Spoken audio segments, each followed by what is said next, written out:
So today we're going to talk about the best thing that's ever happened to me.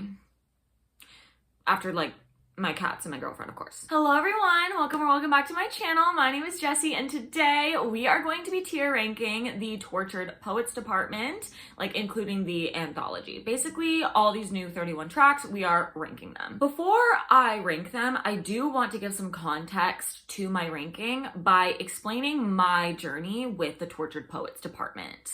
Also, I have reaction videos for the original TTPD and also the anthology on the channel if you want to go watch those. I will say my initial reactions are really funny because I just was not understanding what was going on at all.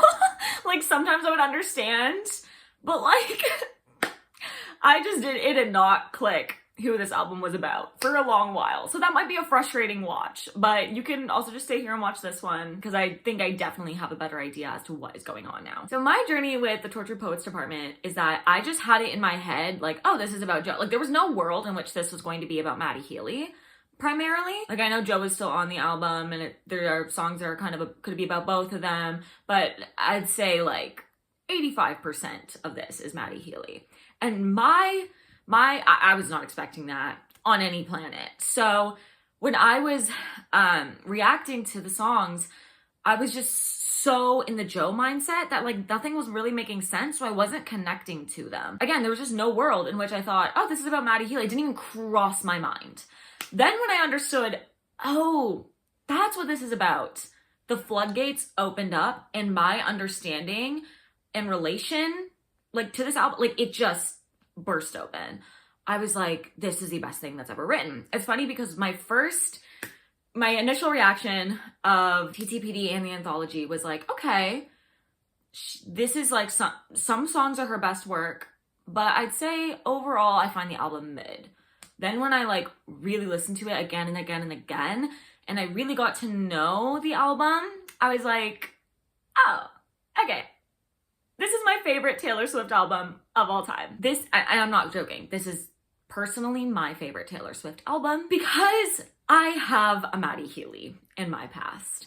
Not in terms of who he is, his personality, my Maddie Healy, I'm just gonna call him Maddie Healy in this video, wasn't making offensive jokes. He wasn't that kind of person, but what he did to me was the same thing that Maddie Healy did to Taylor. So understanding my brain going into this ranking is understanding that I've been through what she's talking about, and that definitely influences, of course, why I love it so much, because I can relate to it so much. You guys, down to the wedding ring stuff.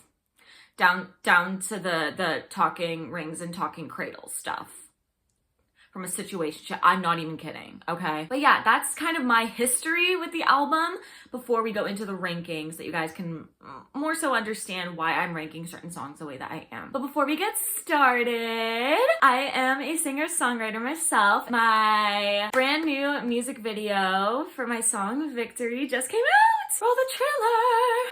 So come and play me. One day you will see that your enemies won't stand by idly. You have sealed your fate, you underestimate all that I can be. You'll be so small one day, lying at my feet. Goodbye, misery. I love victory.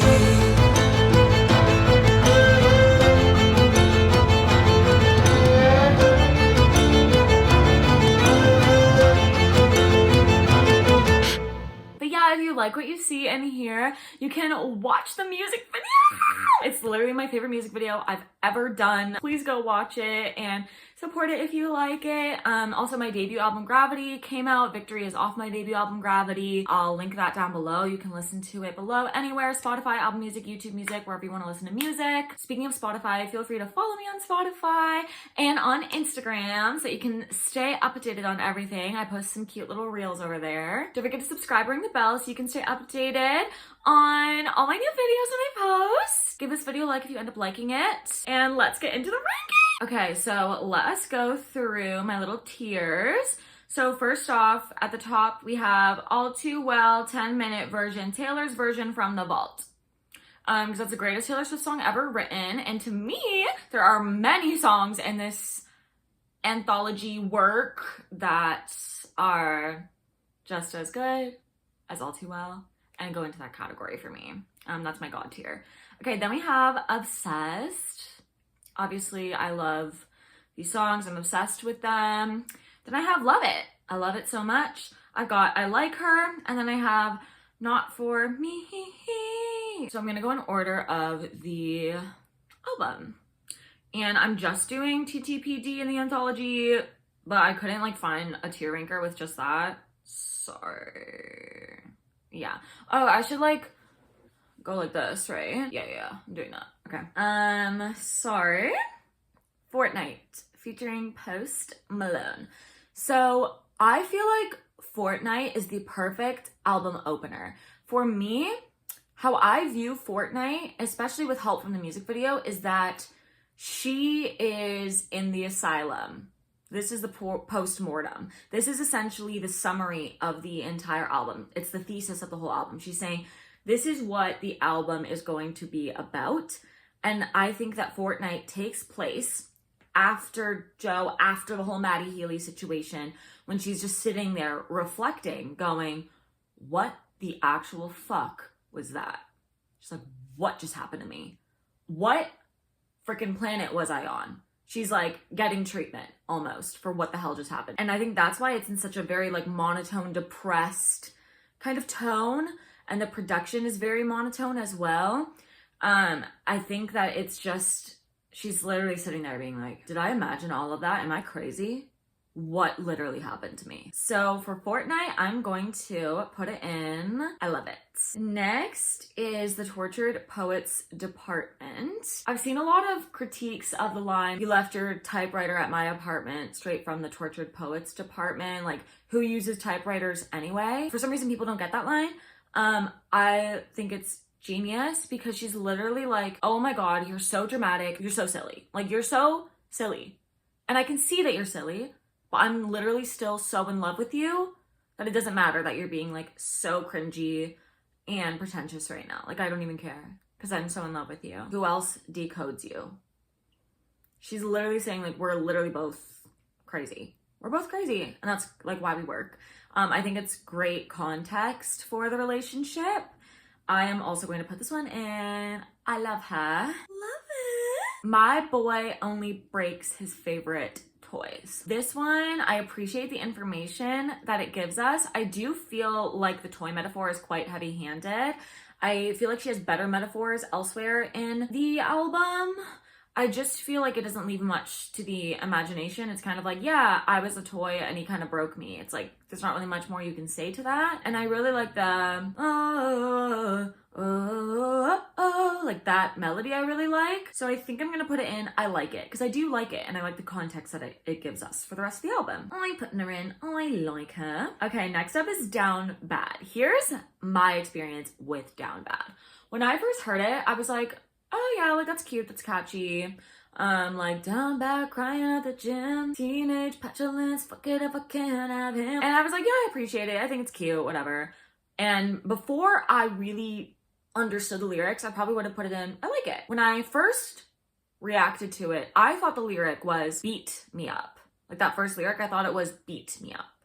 When I understood that it is beam me up, everything clicked. The rest of the song clicked. She's talking about an alien abduction. She's like, I can't tell anyone about you. Nobody's gonna believe me. She's like, you literally beamed me up, showed me the world was bigger than us, showed me stardust. You showed me colors you know I can't see with anyone else. You taught me a secret language I can't speak with anyone else. And then now you just put me back down and I'm just down bad crying at the gym, being like, did that actually happen? Did I dream that? No, that can't have actually happened. You're just at the gym. First you were on like another planet, and now you're literally just at one of the most mundane places you can be in this world, the gym. I love it so much. It literally went from being like, not my fave, to being like, this is incredible. I love it so much. I am going to put it in I Love It. As you can see, I'm quite selective because I really want to pay proper respects to like the top tiers, you know what I mean? Okay, speaking of top tier, So Long London. Immediately God tier. This is literally All Too Well, 10-minute version. You say I abandoned the ship, but I was going down with it. My white knuckle dying grip. Excuse me right now. One of the best lyrics she's ever written. It's so perfect. And the way that she replaces his name with London. He's a London boy. Oh, that is All Too Well. Like, I'm sorry, that is incredible. But Daddy, I love him. Listen to me. The joy, the immense joy and surprise I felt when I heard But Daddy, I Love Him. Fearless, Speak Now, Hello. We got old Taylor. Like, in a way that I've never gotten old Taylor since new Taylor. This is literally Love Story, but the grown-up version. This is a mixture of, this is if Love Story and Ivy had a baby. And Ivy is like my favorite Taylor Swift song ever. Okay, But Daddy, I Love Him. Obviously, it's not like a song that's similar to All Too Well, but to me, it's God tier. And it's just, it has to go up there. Like, there's no way I'm putting it under the top tier. This is a gift. This is a gift. Somewhere, she said, the old Taylor can't come to the phone right now. Somewhere the old Taylor came up from the grave, snatched that phone, and was like, I'm here for a song. Like, old Taylor possessed her for a minute, y'all. It was incredible. Fresh Out the Slammer. I like this song a lot because it really gave us a lot of context as to what happened. I think it's really funny how she was just like, this person was so boring and it was just jail. But I did my time. I love that, but I did my time. Now I'm coming to you. It's so cool. It's such a great just storytelling piece. And I love how the production really matches that. Like, even with the first guitar, like the at the beginning. Oh, so good. Yeah, so I'm going to be putting Fresh Out the Slammer and Love It. Florida, featuring Florence and the Machine. I've seen some people be like, about this song. This is such a good song, y'all! Especially if you're a Florence and the Machine, like, fan. Like, I am. Like, I've always listened to Florence's music. Especially, I don't know if this, like, makes sense, but if you're a competitive dancer or if you've been in dance, you, like, grew up listening to Florence and the Machine because, like, all the contemporary numbers were Florence and the Machine. And I've always loved her kind of music. My fear going into this song was that it was going to be Florence on a Taylor Swift song. It's not. It's a Florence and the Machine song and a Taylor Swift song mashed into one. We really got Florence from it, which is so exciting to me. I love Florence's lyrics. Those are actually my favorites, the ones that she sings. Like, me and my ghost, we had a hell of a time. All of the bodies that have ever been on my body. Sink into the swamp. Is that a, like, bad thing to say in a song? Florida is about her trying to escape her problems, and I just think it's done so beautifully. I love Florida. And just the production on it, like, makes me, I need old So You Think You Can Dance to come back, and I need to see, like, Sonia Taya create a dance to Florida. That's what I need in my life and in my heart. That's really, really niche. Like, I'm sorry if, let me know down below if you're a So You Think You Can Dance fan, and if you also just know what I'm talking about, that itch that needs to be scratched in my brain. I'm putting Florida in Obsessed. I get so hyped when I listen to that song. Okay, Guilty as Sin, ? The old Taylor peeked through here. This is like old Taylor-ish as well. This song is so perfect to me because it's about being with someone who you're falling out of love with, and that is kind of like the safe place to be. But now you have someone from your past who's come back, and you're having all of these fantasies about this person, and you're like, should I leave person A for person B? Should I leave them? But then you get scared because you're like, oh, but if I leave them, like, what if he's only written mine on my upper thigh in my mind? Like, what if it's only in my head, and then I leave this stable relationship and I blow up my whole life, and then this guy doesn't actually want me and he just made me blow up my life for nothing? And yeah, that storytelling combined with the old Taylorness of it all, definitely 100% in Obsessed. Okay, next is Who's Afraid of Little Old Me. Immediately God tier. Like, where else am I gonna put this? I don't understand some people's criticism of this song. This is a perfect song. The song makes me feel so empowered. I love it so much. It's everything to me. I can fix him. No, really, I can. This one is good. Objectively, it's an incredible song. it just doesn't like elicit the same emotional response in me that a lot of the other songs do. And this ranking, I'm not ranking it based off like what I think is objectively the best song. I'm ranking everything based off like what are my personal favorites or the ones that I connect to and reach for and listen to. So I can fix him. No, really, I can. I'm either putting her in. Okay, I feel like I don't love it as much as these other ones, but I feel like I like hers also too low. I am gonna try to be more objective with this song, and I'm gonna put her in love it. Like, even just the way she coaxes him, like, good boy, that's right. Like, she's almost like, sit, paw, stand, just like do what I say to do, and then we'll be fine, okay? Like, I love it. She is not afraid to be the villain in this album. And that's what I love about it, is it's so raw. And I know a lot of people are saying like she seems so unlikable in this album. And I'm like, that's okay. Sometimes it's okay for the person to be unlikable. You have an unlikable, morally gray main character. For me, that's most interesting. And I'm glad that she's not just painting herself as the hero in the story. She's painting herself as a morally gray character. And that's why it's like my favorite album. It literally went from, after first listen, me being like, that was kind of mid, to me being like, this is the best one. This is the best one of all time. Thank you. Okay, LOML. The greatest song on this album. This song makes me want to throw up. I have never in my life related to a song more than this one. First of all, the switch up in the lyrics between never before and never since to never before and ever since. I felt a whole like this never before and ever since. You came with your suit and tie, but she also calls him a low-down boy, and she can't in her mind decide which one he is because he was such a shapeshifter. What a valiant roar. What a bland goodbye. You claimed you were gonna marry me, and then you just ghosted me. The way that I've like been through that, same thing as Taylor, is like actually wild. Like, it's kind of a flex. It's kind of a flex that I can relate that deeply to this song. Let's actually just do a little deep dive of these lyrics for a second. Obviously, I haven't been able to memorize the lyrics yet because it's been like, what, a week? Less than? I don't know. This is my all too well. I thought I was better safe than starry-eyed. I felt a glow like this never before and never since. Still alive, killing time at the cemetery. We are wasting our lives away looking at and revisiting something that should have stayed dead. In your suit and tie in the nick of time. You knew exactly when I needed you and you swooped in. In your suit and tie. Acting like, I'm all cleaned up. I'm all good for you now. Just so that she would go be with him. Oh my god, when you blew in with the winds of fate and told me I reformed you. No, this next lyric, when your impressionist paintings of heaven turned out to be fakes, while you took me to hell too. No, a con man sells a fool a get love quick scheme. This is her most scathing song since Dear John.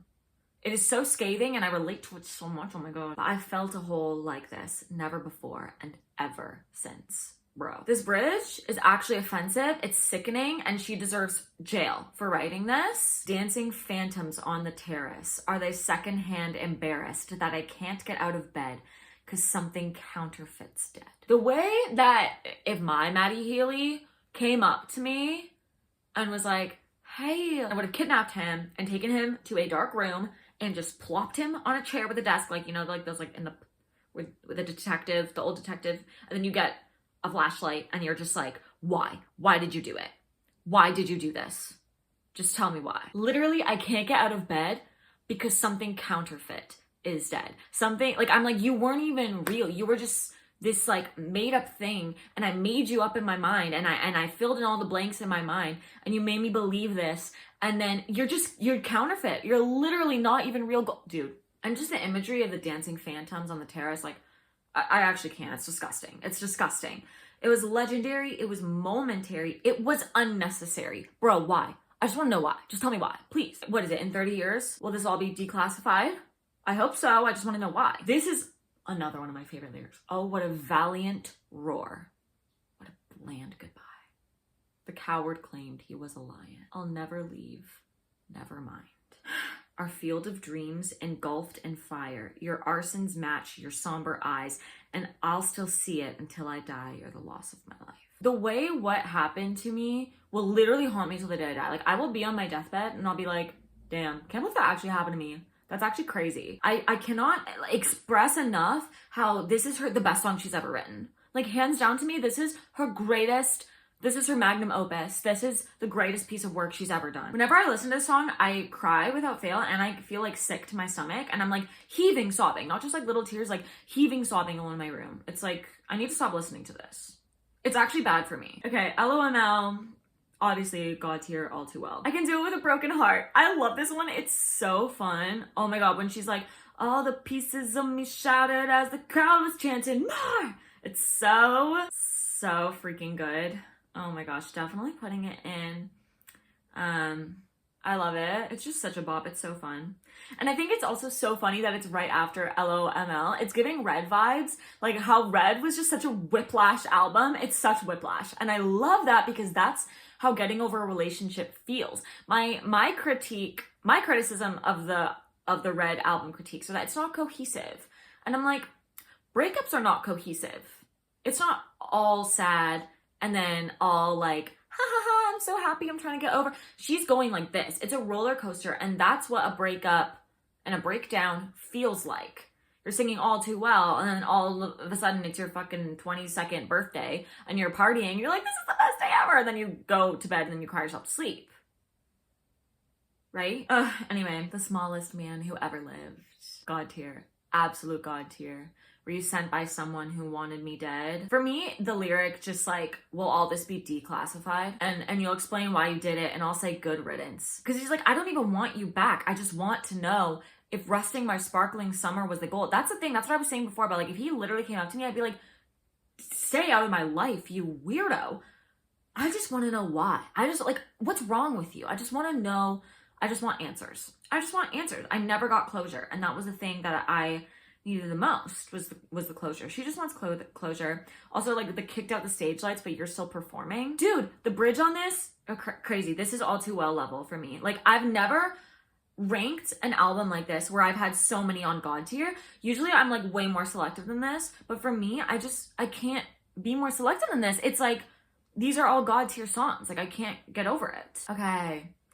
The Alchemy. This one is really bizarre to me. It's a really bizarre song, especially in where it's placed. I feel like it being placed after The Smallest Man Who Ever Lived just doesn't make any sense. And it's just not for me. It's my first not for me. I'm sorry, y'all. Clara Bow, I also feel like it's an odd final track of the album because it just has nothing to do with the situation that we've been talking about the entire album. My perfect TTPD standard edition album would be the album as it is, but you just take out The Alchemy and Clara Bow and put those on the anthology. They really feel like deluxe tracks to me. Imagine the standard edition of the album ending with The Smallest Man Who Ever Lived. Like, for me, that is just a perfect summation of everything that's occurred. And she could even add in like other songs from the anthology, like replace them with like, I don't know, The Black Dog, replace it with Peter, which we will get to later. But as a song apart from the context in which it resides in the album, I like Clara Bow. I love the plot twist of You Look Like Taylor Swift. It's just not something that I'll reach for to listen to. So I'm gonna put it in, I like her. I like her. I'm sorry if that makes anybody feel disrespected. It's just not one I reach for, but I can appreciate that objectively it's a wonderful, incredible song. Whew, y'all, I just have not stopped talking. I've just been yapping away here. Yes, I have. It's gonna be a mess to edit. Oh my God. Okay, now we've reached anthology, making sure there's no lipstick on my teeth. The Black Dog. First of all, let's just talk about the production. Old habits die screaming. I love a song that really takes you somewhere production-wise. It's so interesting and different from the rest of the album that way. I love it. It's just so relatable. Oh, like, you forgot to turn your location off and I saw that you were at this bar called The Black Dog. And then you start imagining worlds. You start imagining, what is he doing there? Who is he with there? Is he thinking about me there? Like, I'm thinking about him. And that's the thing. He's just out living his life at The Black Dog, chilling, probably with a younger girl. And you're just like, I can't even get out of bed because something counterfeit is dead and you're at the Black Dog? Give me a break. No, I can't. I can't. I love this song so much. I'm putting this in. Only putting this in.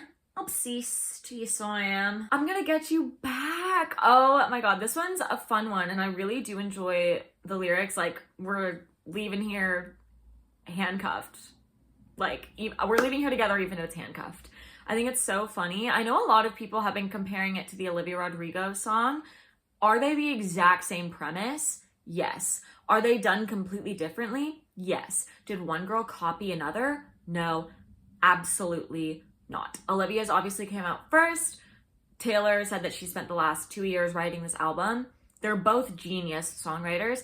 I have no doubt in my mind that they both independently came up with that idea and wrote songs about it. And I know for a fact that Taylor Swift was probably so annoyed when the Olivia song came out. She was just like, no, my idea. And I'm that way too. Like, as a songwriter, if I have an idea for a song and I'm like, that's a good idea, and then I hear it elsewhere after I've already written it, I'm like, no, people are gonna think I copied it, even though you didn't. I've literally had that happen with Taylor Swift. I'll like write a lyric and be like, I've got it. And then she'll like put like a very similar lyric. I'm just like, oh, no. Everyone's gonna think I copied her now. So it's always frustrating as a songwriter when that happens. But you can't possibly be mad at the other person. Like, that's the thing, is no one should be mad. No, you guys, no one copied anyone, okay? Nobody copied anyone. They're both geniuses. They're both queens. Let's not pit two queens against each other, all right? Their songs are both amazing. It's a really fun song. It's not something I will reach for, if I'm being sorry honest. I'm gonna put it in. I like her, because I do like her. Okay, The Albatross. This song is so beautiful. This is Folk Lover more. This was just, you know, Folklore is like, before this, my fave Taylor Swift album. Speak Now is my, okay, Folklore I think is her best album. Speak Now is my personal, like, old Swiftie. Like, I'm an OG Swiftie, you guys, from the beginning. Like, that's my OG Swiftie fave. And The Albatross, it just feels like Evermore, Folklore, a little bit of Speak Now sprinkled in there. Also, I know a lot of people were saying, like, they didn't like the fake news lyric, and that it was reminding them of the, like, with no one around to tweet it in the lakes. But I do think that it is very different, because tweeting is like very modern, it's very recent, but fake news, I know that that term fake news has kind of been popularized. News has always been circulating. From the dawn of time, humans have been providing news in one way or another, whether it was newspapers, whether it was via, you know, people coming from the king and reading things to the town, to the square, whether it was through messengers and letters. It's always been there. So for me, the fake news thing feels timeless still, because it's always existed. The term has just been recently popularized. But yeah, so I'm putting The Albatross in Obsessed. Dude, it's so beautiful. It's just stunning. Chloe or Sam or Sophia or Marcus. Dude, like, your hologram stumbled into my apartment. It's this, like, we're both separate, watching each other. She's like, do you ever think about me like that? How I think about you? Where I see you, I visualize you with these other people and how you're living your life. Do you ever visualize me that way? If you want to break my cold, cold heart, tell me you've always wondered. Tell me I was fine the way that I was. And that particular lyric gets me, because with my Matty Healy, I constantly felt like I could not be myself. He was so hot and cold. Hot and cold, hot and cold, hot and cold, that it's like, I was like, oh no, he's being cold again. What did I do? I must have done something. I have to change myself. I have to make myself different so that he isn't hot, so that's cold, so that he'll still want me. Yeah, I'm putting Chloe or Sam or Sophia or Marcus, and love it. It's so beautiful and so heart-wrenching. How did it end? She's like, I'm Taylor Swift, and everyone wants to know, how did it end? And the whole song, she's trying to explain, guys, I don't even know how it ended. Like, really, I don't even know. I couldn't even tell you. It just did. Like, it's so sad. And like the empathetic hunger descents, perfect lyric. Everyone is, I'm so concerned. Oh my God, what happened? They're not concerned. They want to know what happened, which is not necessarily a bad thing. Like, people are curious. We're human beings and we're curious creatures. Everyone, of course, wants to know how did it end, but what I love about this song is she's saying, how did it end? I don't even know. I don't know. You're asking me a question I don't have the answer to. And that's why I'm putting it in. Love it. Also, the melody's beautiful. So high school. This is so cute. This is just adorable. This reminds me of the Boys of Tommen series. Does anyone read the Boys of Tommen series? Let me know down below if you read it. Obviously, no spoilers. I did just finish Taming 7, and I have so many thoughts. So high school. I'm gonna put it in. Love it, because it's so cute. And it reminds me of Shawnee and Janny? Shannon and Johnny. It reminds me of Shannon and Johnny. I hate it here. Oh, this is so beautiful. I hate it here, so I will go to Secret Gardens in my mind. I have never in my entire life related to something so much other than LOML. Like, I just relate to that so much. I always go to Secret Gardens in my mind. It's the best place to be. Your rich inner world is truly the best place to be. Should I put it in love it or obsessed? I don't know. I'm gonna put it in obsessed. It deserves obsessed. Thank you, Amy. Listen to me right now. I've heard so many critiques of the song being like, why is this on here? It's so overdone. Like, we get it. Da da da da da da. And I would argue that she's never said what she says in this song in any of the other songs that are about you know who. Because she says there's a moment of truth that there wouldn't be this if there hadn't been you. She's saying thank you. She's saying thank you for the pain that you caused me, because that's when I do my best work. That's when I do my best writing. Thank you for being such a fantastic muse. That plot twist when she says that, it's not really a plot twist, but it's like something that you just, like, my heart exploded, like my heart skipped a beat. I was like, oh my God, you know, she's never said that. She's always been very like, you did this to me and you hurt me, but she's never said, thank you, Amy. That's what I love about this. My one gripe with this is I think that the title should have been Fuck You, Amy, because she starts by saying, fuck you, Amy, then it turns into thank you, Amy. And I think it would have been way cooler if we thought that it was going to be fuck you, Amy. And then when that change happened, we would have all been flabbergasted. We would have been like, oh, she said change it to thank you, Amy. But that it was kind of spoiled for us via the title. I'm putting this in obsessed. Dude, this is one of my most listened to ones of the album. This makes me feel so empowered and happy. I'm putting it in obsessed for sure. I look in people's windows. My only gripe with this song is that it should have been longer, because this is one of the most beautiful songs I've ever heard. I look in people's windows and she's like, I'm thinking like, maybe you'll look up from the table. How would I react? I don't know. I have no idea. It's freaky. It's freaky. And then I saw someone say this, when she says I look in people's windows, she actually means like social media. And I never thought of that. And I was like, oh, it could be both. It could be like physically as she's driving by, she's looking in people's windows, imagining him there, but she's also looking through social media. I love it. It's so beautiful. I just wish it was longer because I want it to continue instead of having to just put it on repeat. So anyway, I'm putting I look in people's windows into obsessed. It's so stunning. The prophecy. I really enjoy the prophecy. I love the imagery in it of like she's on her knees on a cliffside and there's lightning striking and she's a witch and she's saying, please change the prophecy. Yeah, I really just love that witchy imagery. It's some of her best work is when she does imagery. I love it so much. I need her to write a fantasy novel because I need just a novel of her inner world. Like that's, I need it so badly. The melody isn't my favorite, but I'm gonna put it in I love it because I can like relate to it so much. So yeah, love it. Cassandra. See, I feel like it's not my fave. I don't really relate to it a lot. I feel like Thank You, Amy is just a better version of Cassandra. I don't know whether I should put her in I like her or not for me. You know what? I really love the Do You Believe Me Now? The hurt, and you know, too, sorry to interrupt myself, but when she's like, they're screaming and then when the truth comes out, it's quiet. That must have driven her crazy. That must have driven her crazy, especially the narrative of like, there are more important things going on in the world. And it's like, you can care about both. You can care about what's going on in the world and also be like, hey, remember that time everyone really deeply hurt me?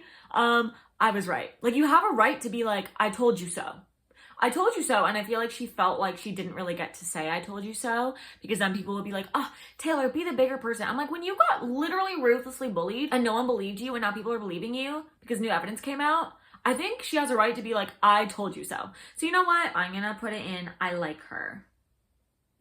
Because I do like her. Peter.